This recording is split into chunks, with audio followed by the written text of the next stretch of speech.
ओम शांति। कहते हैं भारत एक नारी प्रधान देश था, लेकिन धीरे धीरे ये नारियों के अधिकार कम होते गए, नारियों पे अत्याचार होते गए और आज इस मॉडर्न ज़माने में कहते तो हैं कि महिलाओं को पुरुषों के समान अधिकार है, लेकिन क्या वाकई में आज महिलाएं जब घर पर भी रहती हैं तो घर से बाहर जाने के लिए इवन छोटा से छोटा कोई उनकी लाइफ का भी डिसीजन अगर लेना हो तो क्या महिलाओं को ये हक है उनकी लाइफ का डिसीजन लेने का, या आज भी पुरुष जो है वो छोटी से छोटी चीज़ में महिलाओं को डोमिनेट करते हैं? तो आइए इसी के ऊपर बात करते हैं और जानते हैं कि महिलाओं को क्या आज भी वो इक्वालिटी, वो समानता मिली है या आज भी महिलाएं उस चीज़ से जूझ रही हैं। हमारे साथ आज बातचीत करने के लिए हैं ब्रह्मा कुमारी डॉक्टर सविता दीदी जी। दीदी आपका बहुत बहुत स्वागत है। ओम शांति। ओम शांति। दीदी, जब हम महिलाओं की बात करते हैं और आज के मॉडर्न ज़माने में इक्वालिटी की जब बात करते हैं तो आपको क्या लगता है, क्या वाकई में आज महिलाएं और पुरुष को वो इक्वालिटी मिली गई है? कोई भी क्षेत्र की जब हम बात करें तो वो समानता हम कहते तो हैं, लेकिन आज भी जब डिसीजन लेना होता है तो पुरुष जो है वो डोमिनेट करता है। कोई क्षेत्र ऐसा नहीं है कि जहां आज महिलाएं नहीं हैं, लेकिन जहां ये सवाल आता है कि क्या उनको समान अधिकार मिले हैं, तो वहाँ हम देखते हैं कि कहीं ना कहीं अभी भी उनके साथ भेदभावपूर्ण व्यवहार होता है। यहाँ पर हम कहेंगे कि जो हमारे संविधान ने अधिकार दिए हैं, जब भारत आज़ाद हुआ और आज़ादी के बाद भारत का संविधान बना तो उसने नारी और पुरुष को समान अधिकार दिए हैं जी। और ये भी कहा उसमें कि समान कार्य के लिए समान वेतन ही दोनों को दिया जाएगा। लेकिन वो अंतर दिखाई देता है समाज में कि उसका कारण है उनके प्रति जो मानसिकता है, समाज की जो सोच है जी। वो अभी तक परिवर्तन नहीं हुई। वो मध्यकालीन सोच अभी तक हमारी बहनों के प्रति चली आ रही हैं जी। क्योंकि जब समाज की बात करते हैं तो गवर्नमेंट की तरफ से या देश की तरफ से अधिकार जो हैं वो कागजी अधिकार तो मिल जाते हैं, लेकिन जब हम घर की बात करें, हमारी सोच की बात करते हैं तो वो सोच में आज भी वो चीज़ देखने को मिलती है कि महिलाओं को आज भी डोमिनेट किया जाता है। यहाँ तक कि एजुकेशन में भी आज भी बहुत सारे गाँव हैं जहाँ पर एजुकेशन बच्चियों को नहीं दी जाती है और छोटी उम्र में ही उनकी शादी भी कर दी जाती है। तो ये जो सोच है ये हमारे घर से ही शुरू हो जाती है। जो हमारे माता पिता या हमारे जो रिश्तेदार हैं वो हमारे दिमाग में डालते हैं कि तुमको यही करना है और तुम्हारी हद यहीं तक है। तो ये जो सोच है इसको हम कैसे समाज में एक चेंज ला सकते हैं? जिन माता पिता ने अपनी बेटियों को अवसर दिए हैं, उन्होंने अपनी योग्यता को साबित किया है जी, है ना। आज हम देखते हैं कि ओलंपिक्स में पिछले ओलंपिक्स में जो मेडल जीतने वाली थी वो 2 बेटियां ही थी जी। बैडमिंटन में पीवी सिंधु ने मेडल जीता, सिल्वर मेडल जीता। और अभी भी जो टोक्यो में ओलंपिक्स हो रहे हैं उसमें भी जो पहला मेडल आया वो जीतने वाली महिलाएं हैं। तो अगर हमने उनको अवसर दिए हैं तो उन्होंने अपनी योग्यता को हमेशा साबित किया है। तो हम क्यों पुरानी मान्यताओं को लेकर के चलें कि क्योंकि जो बेटियां हैं वो शारीरिक रूप से कमज़ोर होती हैं तो वो ये कर सकती हैं, वो इतना नहीं कर सकती हैं। एक वो जो मानसिक सीमाएं हैं वो हमने ही बना रखी हैं। तो वास्तव में अगर हम इसको आध्यात्मिक स्तर से देखते हैं तो हम ये सब जानते हैं कि ये शरीर तो सिर्फ एक चोला है जो आत्मा ने संसार में कर्म करने के लिए धारण किया हुआ है। तो आत्मा में तो संपूर्ण शक्तियां हैं जी। चाहे वो उसने स्त्री का शरीर लिया है, चाहे उसने पुरुष का शरीर लिया है। आत्मा अपने रूप में तो सर्व संस्कार से पूर्ण है। तो वो जिन संस्कारों का प्रयोग करती है वही संस्कार उसके प्रकट हो जाते हैं है ना। साइंटिफिक रूप से भी हम ये कहते हैं कि हमारा जो ब्रेन है उसके 2 पार्ट्स हैं, एक मैस्कुलिन पार्ट होता है, एक फेमिनिन पार्ट होता है। तो जो राइट साइड है उसे फेमिनिन साइड कहते हैं और जो लेफ्ट साइड है उसको मैस्कुलिन साइड कहते हैं। तो जो मेल हैं वो क्योंकि मोर एनालिटिकल होते हैं, या हम कहेंगे कि वो इनिशिएटिव लेने वाले होते हैं, करेजियस होते हैं, तो उनका लेफ़्ट साइड ज़्यादा डेवलप हो जाता है, यानी वो वाले संस्कार ज़्यादा प्रकट होने लग जाते हैं। और जो फेमिनिन साइड होता है वो इमोशनल होता है, इंट्यूटिव होता है, लविंग होता है, केयरिंग होता है। तो वुमेन इन गुणों को ज़्यादा यूज़ करती हैं क्योंकि वो बच्चों को जन्म देती हैं और उनकी पालना करती हैं, तो उसका वो साइड ज़्यादा डेवलप होता है, तो वो संस्कार ज़्यादा दिखाई देने लग जाते हैं, प्रकट होने लग जाते हैं।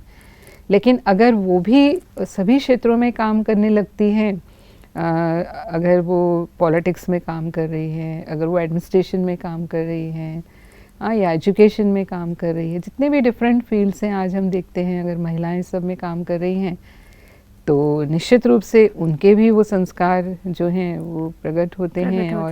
और कहाँ तो ये देखने में आता है कि वो पुरुषों से भी बेहतर प्रदर्शन करती हैं। पर महिलाएं इस चीज़ को बैलेंस कर लेती हैं, जहाँ उनको लगता है कि नहीं यहाँ एडजस्ट करना है, ठहर के चलना है, वो मुझे लगता है महिलाओं को बहुत अच्छे से बैलेंस करना आता है।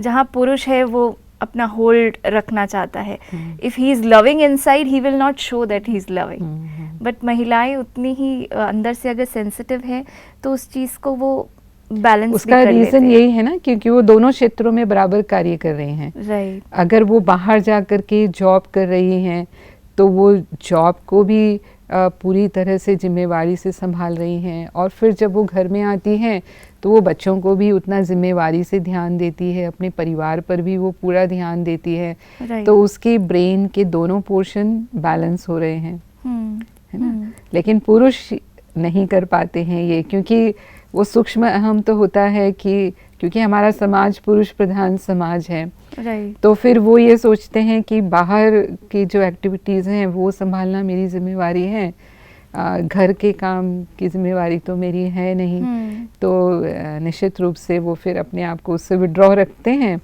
तो उनका वो डेवलपमेंट नहीं होता। तो जो एक कंप्लीट पर्सनालिटी डेवलपमेंट होना चाहिए वो उनका नहीं हो पाता। जबकि एक और चीज़, एक और मानसिकता देखी जाती है, जो पेरेंट्स होते हैं वो ज़्यादातर जैसे बेटी हुई तो एक डर है, उसको एक बोझ समझने लगते हैं कि नहीं ये तो बोझ है क्योंकि शादी करनी है, फिर दहेज देना है, सब हमको ही करना पड़ेगा। तो ये जो मानसिकता ये कहाँ तक सही है? ये भी एक्चुअली जब हमारे यहाँ द्वापर युग से हम कहेंगे, जब ये युग शुरू हुआ उस समय जब मुस्लिम्स का आक्रमण हमारे देश में हुआ, तो कुछ सांस्कृतिक मान्यताएं उनकी सुरक्षा के लिए बनी।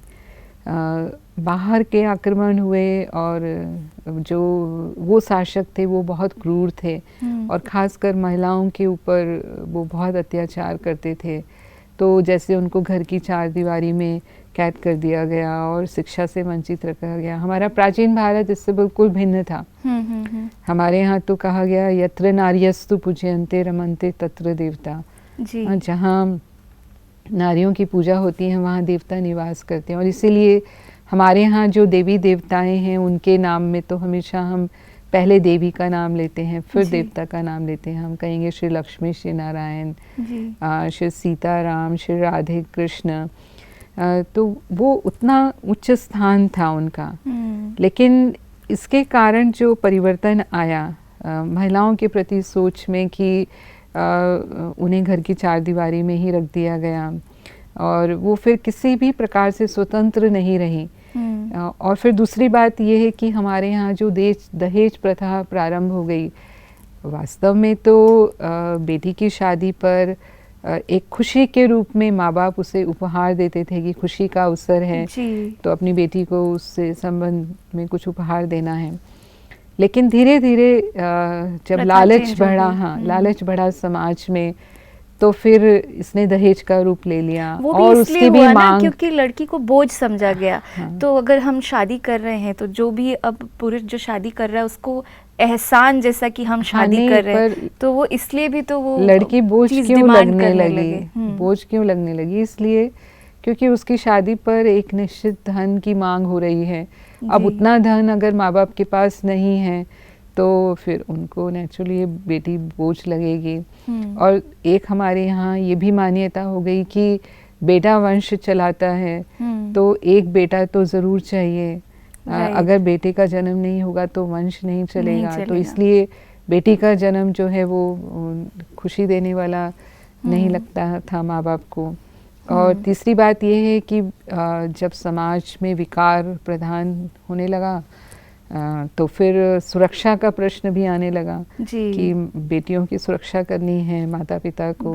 तो इन सब कारणों से जो है वो बेटी उनको बोझ लगने लगी। और एक तो है, ये तो है ही है कि बेटी शादी करके दूसरे घर चली जाती है, बेटा तो साथ में रहता है और बेटी शादी के बाद चली जाएगी। तो ये है, तो इस मानसिकता को हमें बदलना है कि बेटा ही कुल दीपक है, बेटा ही हमारा वंश चलाएगा, है ना, बेटे से ही हमारा नाम रोशन होगा। बेटियां भी उतना ही नाम रोशन करती हैं। तो ये जो सोच बदलनी है, इसकी शुरुआत हमें कहाँ से करनी होगी, कैसे?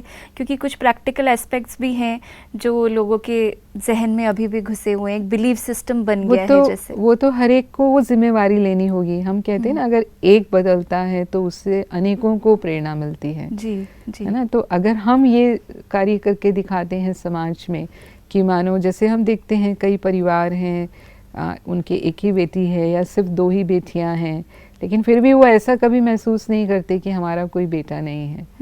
है ना। तो अगर वो ये मिसाल पेश करते हैं हाँ कि बेटियां ही उनके लिए ऐसे भी नहीं हमें कहना चाहिए कि बेटियां ही हमारे बेटों की तरह हैं। ये भी हम ये शो करने की कोशिश कर रहे हैं कि बेटे जो हैं फिर वो बेटियों से श्रेष्ठ हैं। लेकिन हमारी बेटियां ही जो हैं वो हमारे लिए सब कुछ हैं। तो ये समाज में एक संदेश जाता है और समाज जो है फिर वो हिम्मत रखता है कि हाँ जो बेटियां हैं वो भी उतनी ही महत्वपूर्ण हैं, उतनी ही योग्यता रखती हैं और उतना ही वो श्रेष्ठ प्रदर्शन कर सकती हैं अगर हम उनको स्वतंत्रता देते हैं, उनको हम अवसर देते हैं। तो यही कि कुछ ऐसा कुछ सॉल्यूशन हो कि हमें वो फीलिंग ही नहीं आए कि ये बेटा है, ये बेटी है, इसके ये रूल्स हैं, इसके ये रूल्स हैं। हमारे बच्चे हैं, हम दोनों के बच्चे, हमको सेम एजुकेशन देनी है, सेम परवरिश देनी है, सेम संस्कार देने हैं। अगर कुछ रिस्ट्रिक्शंस भी है तो दोनों के लिए सेम रिस्ट्रिक्शंस होनी चाहिए। तो ये सोच हमारे दिमाग में कैसे आएगी? माता पिता जो बच्चों को जन्म देते हैं, हमारी संस्कृति में हम देखते हैं कि जन्म से ही उनके साथ ये भेदभाव शुरू हो जाता है। तो फिर वो लड़कियां जो बड़ी होती हैं वो इसी मानसिकता के साथ बड़ी होती हैं कि मैं लड़की हूँ इसलिए मेरी ये लिमिट्स हैं। लड़का है वो सोचता है कि कहीं ना कहीं मैं इनसे श्रेष्ठ हूँ क्योंकि मुझे निर्णय लेने में स्वतंत्रता है और मुझे माँ बाप जो हैं वो छूट देते हैं। तो यहाँ पर माता पिता को ही वो ध्यान देना होगा कि हम बेटे और बेटी के मन में ये अंतर पैदा ना करें कि वो अलग अलग हैं। और अगर हम अब कुछ अपेक्षा करते हैं अपनी बेटी से कि बेटी को ऐसे करना चाहिए, या फिर उसको ये भी रियलाइज़ कराने की कोशिश करते हैं कि नहीं उसको तो ससुराल जाना है इसलिए उसको ये सब सीखना चाहिए, उसके अंदर ये सब कलाएं होनी चाहिए, उसके अंदर ये सब गुण होने चाहिए, और बेटे के लिए तो कोई बात नहीं। अगर घर का काम बेटी को आप सिखा रहे हैं तो बेटे को भी सिखाइए, क्योंकि कभी भी उसको भी वो आवश्यकता पड़ सकती है। जीवन में कहीं भी ऐसी स्थितियां पैदा हो सकती हैं कि जब उसको भी करना पड़े। अब हम विदेश में देखते हैं जी, विदेश में स्त्री पुरुष दोनों ही काम पर जाते हैं। बिल्कुल। तो जब वो घर लौटते हैं तो दोनों ही मिलकर काम करते हैं, दोनों ही किचन में भी काम करते हैं और सब काम दोनों मिलकर के ही करते हैं। तो वो इस जिम्मेवारी को समझते हैं कि हमें एक दो का सहयोगी बनकर रहना है क्योंकि हम बराबर काम कर रहे हैं।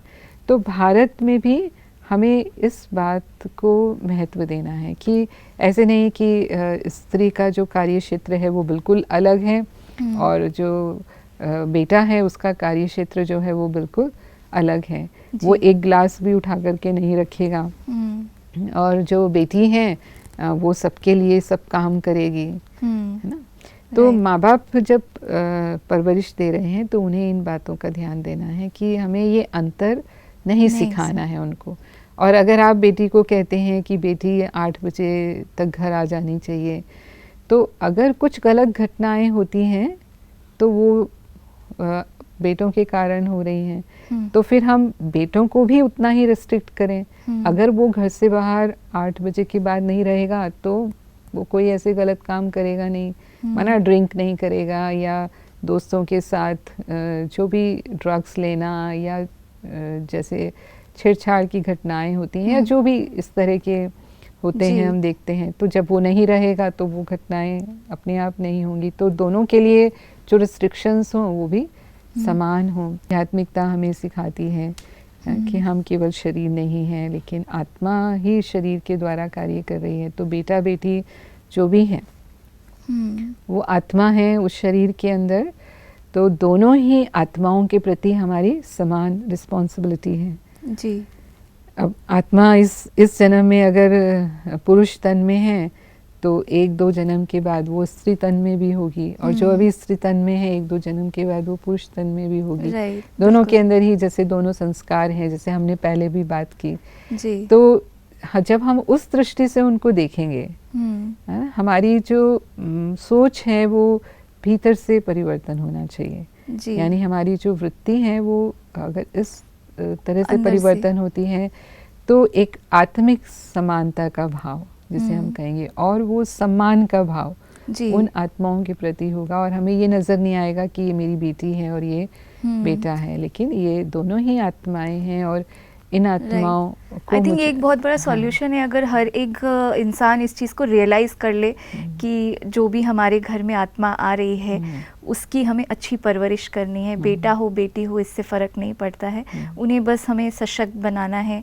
और जो डर होता है कहीं ना कहीं ये भी रहता है कि बेटा तो हमारे साथ रहने वाला है और बेटी को तो जाना है आज नहीं तो कल, तो आगे जाके करेगा कौन, हमारा बेटा ही करेगा। तो लेने का भाव ना रख के अगर हम देने वाली परवरिश ही करेंगे तो मुझे लगता है कि चीज़ें और हमारी जो मानसिकता है इससे एक बहुत बड़ा परिवर्तन आ सकता है। और हमने देखा है कि जिनके केवल बेटियां हैं या इवन बेटे भी होते हैं तो भी माँ बाप की जो सेवा है बेटियां ज़्यादा करती बेटियां ही करती हैं जी। तो ये तो हमने अनेकों उदाहरण देखे हैं जी। ऐसे कहते हैं कि बेटी पराई हो जाती है, लेकिन देखने में आता है कि शादी के बाद बेटा ज़्यादा पराया हो जाता है। बिल्कुल आजकल तो ऐसे ही देखने को मिलता है। तो ये सोच भी गलत है कि बेटा ही हमारा बुढ़ापे का सहारा है और वही हमें, इसीलिए कहते हैं ना कि बेटा आएगा तो बेटा प्रॉपर्टी बांटेगा, लेकिन अगर बेटी आएगी तो बेटी आपका दुख बांटेगी। थैंक यू दीदी, आज की जो भी बातचीत रही जिसमें बहुत ही स्पष्टीकरण से क्लियर तरीके से आपने बताया कि बेटा और बेटी को समान रूप से हमें परवरिश देनी चाहिए और कोई भेदभाव नहीं करना चाहिए। और अगर हम इस तरीके से आध्यात्मिक तरीके से अगर इसको आगे लेकर जाएंगे तो हम एक बहुत बड़ा परिवर्तन ला सकते हैं और जो इक्वालिटी है समाज में वो भी बनाए रख सकते हैं। आज की पूरी बातचीत के लिए आपका बहुत बहुत धन्यवाद। ओम शांति। ओम शांति। तो दोस्तों, आज हमने जाना कि समाज में एक लड़का और लड़की की इक्वालिटी कितनी इम्पॉर्टेंट है। जितनी इम्पॉर्टेंस हम पुरुष को देते हैं उतनी ही इम्पॉर्टेंस और अधिकार हमें महिलाओं को भी देना है, और इसकी शुरुआत हमें अपने घर से करनी है, अपनी मानसिकता को बदल के। जब हम अपनी मानसिकता को बदलेंगे तो धीरे धीरे समाज की मानसिकता भी बदल जाएगी, और जितना हम महिलाओं को आगे बढ़ाएंगे उतना ही हमारा देश आगे बढ़ेगा। ओम शांति।